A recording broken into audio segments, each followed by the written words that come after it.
صباح الفل، يا صباح الجمال، يا صباح حمص الشام. الراعي الرسمي للشتاء يا جماعة.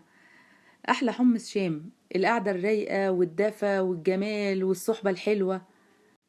أهم حاجة بقى في حمص الشام إن احنا ننقعه. بتنقعيه كذا ساعة الأول. يعني أنا مثلا نقعته من بالليل وقمت الصبح غليت مية وحطيته زي ما انتوا شايفين كده. حمص الشام مش عايزة عك كتير. لو انت عايزة طعمه حلو، حمص الشام بتاع الكورنيش بتاع زمان، لا تقعدي تعملي لي بقى بصل ولا حركات زي ما بيعملوا.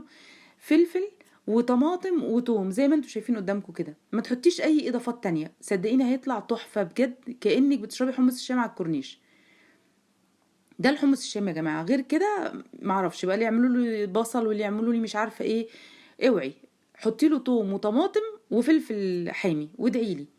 وطبعا بقى كتري الشطة شوية بس، وبتسيبيه بقى لما بيغلي، لما بتنقع. لما بنقعه من بالليل، كل ما نقعتيه ما خدش طالما اتنقع كويس خلاص ما بياخدش سوا خالص. يعني ده خد حوالي 3 ساعات زي ما قلت لكم. وانا دلوقتي عصرت عليه ليمون وكمون. يعني حمص الشام بيتحط له طماطم، توم، فلفل، كمون، ليمون. وشكرا. كده الفيديو بتاعنا خلص النهارده. لو عجبك الفيديو لايك واشتراك وفعل الجرس عشان يوصلك اي جديد. اشوفكم في حفظ الله الفيديو الجاي.